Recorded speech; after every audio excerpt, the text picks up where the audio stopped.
Allez, c'est parti. Dans cette vidéo, je vais vous aider à bien choisir votre interface de studio pour que son impédance de sortie matche celle de votre casque.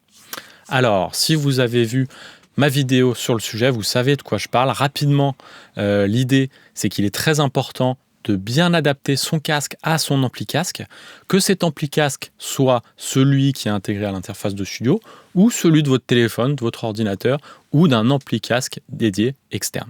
Si vous ne faites pas ça, vous risquez d'avoir de la distorsion dans le bas du spectre, un changement de la réponse en fréquence, un manque de punch dans le bas. Vous pouvez avoir ces trois soucis si l'impédance de votre casque est faible et que celle de votre interface est haute. Idéalement, on doit respecter un facteur de 8. L'impédance du casque doit être 8 fois plus élevée que celle de l'interface de studio. Pourquoi c'est un sujet important aujourd'hui ? Parce que les casques modernes ont tendance à avoir des impédances extrêmement faibles. Ça descend à 18 ohms par exemple pour certains casques de chez Audeze, et puis chez Focal, chez Holo, et puis chez les grandes marques classiques, on a de plus en plus de casques à impédance faible. Le problème, c'est que les fabricants d'interfaces n'ont pas tous pris le pas.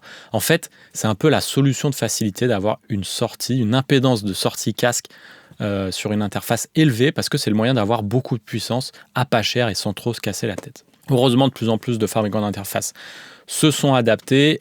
Ils font maintenant des bons amplis casques avec des impédances de sortie faibles, mais ce n'est pas le cas de tout le monde.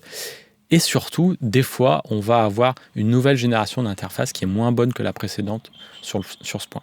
Je vous laisse regarder ma vidéo dédiée pour tout comprendre en 7 minutes seulement. Dans cette vidéo, je vais répondre en fait aux multiples questions qu'on m'a posées qui étaient: est-ce que telle interface est compatible avec tel casque, ou plutôt optimisée avec tel casque? Est-ce que ma Focusrite est adaptée à mon casque Holo? C'est une question assez complexe. Il y a beaucoup de gens aussi qui se trompent, qui ne savent pas lire les fiches techniques et qui ne savent pas trouver l'impédance de sortie casque d'une interface. Il faut dire que c'est complexe.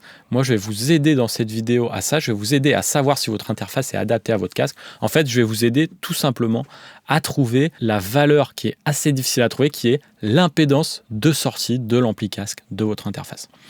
Avant qu'on commence, je vous invite à checker les liens en description pour me soutenir. Il y a mon site web de mastering, boringvicmastering.com. Il y a aussi ma boutique coolkidsaudio.com où vous allez retrouver plein d'amplis casques hyper quali avec des impédances faibles, et aussi des liens affiliés Thomann et Amazon si vous voulez acheter d'autres produits qui ne sont pas sur ma boutique, puisqu'il y a notamment plein d'interfaces entrée de gamme qu'on va voir dans cette vidéo qui ne sont pas sur ma boutique, mais que vous allez retrouver sur Thomann et que je vous invite à acheter en passant par mon lien affilié si vous voulez me soutenir.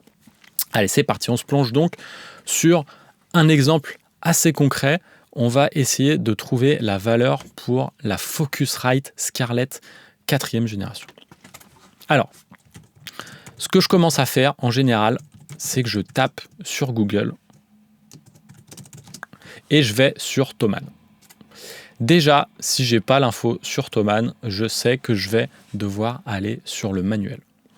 Je vais sur le site de Focusrite. Je vais dans la série Scarlett, on va aller sur la série 4e génération. On ouvre le manuel et là, je vais droit au but, je cherche le terme impédance et je trouve rien parce que c'est en russe. On va sur l'autre fiche, en anglais cette fois. Donc, je fais un commande F ou CTRL F, je cherche le terme impédance et on voit déjà qu'il n'y a pas que l'impédance de sortie casque qui est mentionnée. Il y a plein d'autres termes comme par exemple input impedance. Et c'est là que plein de gens se trompent. En fait, les gens ne savent pas faire la recherche. Et il y en a plein de gens qui me disent « Ah, mon interface, elle a 3 kOhms d'impédance de sortie casque. » Ben non, en fait, c'est parce que beaucoup de gens ils regardent l'impédance d'entrée micro, l'impédance des sorties lignes. Ce qui nous intéresse, c'est l'impédance de sortie casque. Et qu'est-ce qu'on voit sur cette interface? C'est qu'elle est de 50 ohms. Sur la Focusrite Scarlett 4e génération, on a une impédance de sortie de 50 ohms. Alors je vous le dis tout de suite, ça, si vous utilisez un casque Audeze avec, c'est mort, vous allez avoir un son tout pourri dans le bas, vous allez manquer de punch. Ça va être caractérisé de chaleureux par certaines personnes. Il y a plein d'audiophiles qui prennent des interfaces avec des impédances de sortie hyper faibles parce qu'ils trouvent que ça sonne plus crémeux, plus chaleureux, mais c'est pas plus neutre, croyez-moi. Donc déjà, la Scarlett 4e génération, attention, si vous avez un casque à faible impédance ou même à impédance pas très élevée, genre 100 ohms, pas très basse, je veux dire, genre 100 ohms, ça va être compliqué. Ce qui est hyper étonnant, c'est que sur la Scarlett, vous allez voir, quand on va voir la 3e génération, on va avoir une donnée hyper étonnante. Moins de 1 ohm, regardez. On a une impédance de sortie casque de la Scarlett Solo 3e génération qui est incroyablement plus faible que la 4e génération. Donc déjà, sachez que si vous pensez qu'une interface de telle génération va avoir un comportement pareil sur la génération suivante, c'est raté. Si vous avez un casque à faible impédance, prenez plutôt la Scarlett de 3e génération. Ça, c'est si vous devez prendre une Scarlett. Il y a plein d'autres choix. Moi, je trouve que dans ce prix-là, il y a un petit peu mieux quand même que la Scarlett. Mais voilà, si vous avez une Scarlett, la 3e génération, c'est vraiment top. Je vais vous montrer un 3e fait assez étonnant et très récurrent quand on cherche l'impédance. Et pour cela, on va aller sur la 1re génération de Scarlett. Voilà. Vous voyez, on ne trouve pas. En fait, on n'a même pas les infos d'impédance de sortie casque sur la Scarlett 1re génération. Et ça, c'est un truc hyper important, c'est qu'en fait, il y a pas mal de fois où vous n'allez pas trouver la donnée. C'est-à-dire que dans le manuel, ce ne sera pas indiqué. Pourquoi ? Parce que le fabricant soit ne l'a pas mesuré, soit il en a un peu honte, soit tout simplement il s'en fout parce que c'était à une époque où c'était un peu moins important parce que tous les casques avaient des impédances hyper élevées. Donc pour la solo, malheureusement, je ne sais pas ce que c'est. Alors, quand on ne sait pas ce que c'est, on a 2 autres solutions. Il y en a une qui est un peu pourrie et l'autre qui est un peu meilleure. Je vais vous les montrer. On passe à la première solution. Et la première solution, vous la connaissez, c'est ChatGPT. Mais en vrai, elle est un peu pourrie. On va demander à ChatGPT ce qu'il en est de la Scarlett 1re génération. Alors, première chose à noter, c'est que quand on pose la question, il ne faut pas juste demander l'impédance. Il faut demander l'impédance de la sortie casque.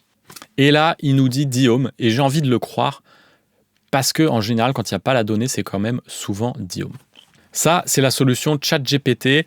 On peut aussi lui demander où est-ce qu'il a trouvé l'info. Des fois, il va nous donner un URL. Ici, ce n'est pas le cas. Donc, c'est un peu raté. Alors, la deuxième solution, qui est plusieurs solutions, c'est faire une recherche Google et aller sur les tests indépendants. Et évidemment, le roi pour les tests indépendants aujourd'hui, c'est Audio Science Review. Donc, on va demander à Audio Science Review s'il a éventuellement fait un test de la Scarlett 1re génération. Et il n'y en a pas. Par contre, on a pour la 3e génération et la 4e génération. Donc, on va regarder ça. Donc là, on a le test de la 3e génération. Et si on regarde l'impédance, on va faire une recherche directement, on voit qu'elle est de 1,2 ohm. Ce qui suit à peu près ce qu'a donné le constructeur. Il disait moins de 1 ohm. On est dans cette marge d'erreur qui est tout à fait OK. Donc, on va croire le constructeur et effectivement, on a cette info. On va aller voir maintenant la 4e génération et le test de Audio Science Review. Et qu'est-ce que ça nous donne ? Il n'y a pas de test. Il y a juste 1 ou 2 posts par-ci, par-là. Voilà. Alors, dernier petit exemple, je voulais vous montrer la Apollo 8, qui est une interface qui déjà date un peu, mais qu'on m'a beaucoup demandé parce que ça reste quand même très populaire. Et cette interface, si on va dans le manuel, on n'a pas l'info. On n'a pas l'info de l'impédance de sortie et c'est bien dommage. Et du coup, j'avais cherché sur Internet et j'étais tombé sur ça. Dans Front-End Audio, on a quelqu'un qui nous dit que l'impédance de sortie sur la Apollo 8 est de 300 ohms, ce qui est juste énorme. Et donc, effectivement, c'est possible parce qu'il y a bien des interfaces qui ont cette impédance de sortie. Donc voilà. Malheureusement, on ne peut pas toujours avoir la réponse. Des fois, on doit se résoudre à être sur de la spéculation. Heureusement, de plus en plus d'interfaces dessus ont des impédances faibles et de plus en plus de constructeurs donnent cette info. Donc voilà, il n'y a plus de raison pour moi de choisir une interface où l'impédance est beaucoup trop élevée pour son casque. Alors, il y a des interfaces qui sont connues pour avoir des impédances de sortie faibles. Je pense notamment à la Babyface Pro FS avec sa sortie 3,5 mm, la Motu M2, M4, M6, Merging Anubis, Neumann MT48 et la Focusrite, donc Scarlett 3e génération. Après, il y a beaucoup d'interfaces qui sont en 10 ohms. Il y en a vraiment beaucoup, donc ça va marcher pour les casques à partir de 50 ohms. Mais en dessous, ça va être compliqué. Vous risquez de vous retrouver avec un bas qui n'est pas très, très joli. Si vous ne voulez pas changer d'interface, la deuxième solution qui s'offre à vous, c'est prendre un ampli casque externe dédié. Sur ma boutique, vous allez trouver que ça. Et moi, ma recommandation numéro 1, c'est le JDS Labs Atom Amp 2, autour de 250 €, qui est incroyablement fidèle. Donc déjà, il a une impédance de sortie infiniment basse. Et deuxièmement, il est ultra puissant et avec une distorsion incroyablement faible. Il est juste trop bien. Moi, c'est mon ampli casque préféré sous 1000 €. Il a remplacé mon Lake People G105 et G108 qui valent 600 et 800 €. Donc ça, c'est ma recommandation numéro 1. Et puis, j'ai d'autres amplis casques, évidemment, sur le site web. Je vous laisse aussi quelques recommandations d'ampli casque à impédance faible, encore moins cher que ce JDS Labs, et je vais vous donner pour cela des liens affiliés en description, des liens Amazon et Thomann. Voilà, c'est tout pour cette vidéo. Si vous avez encore des questions, n'hésitez pas en commentaire. Moi, je réponds à tous les commentaires.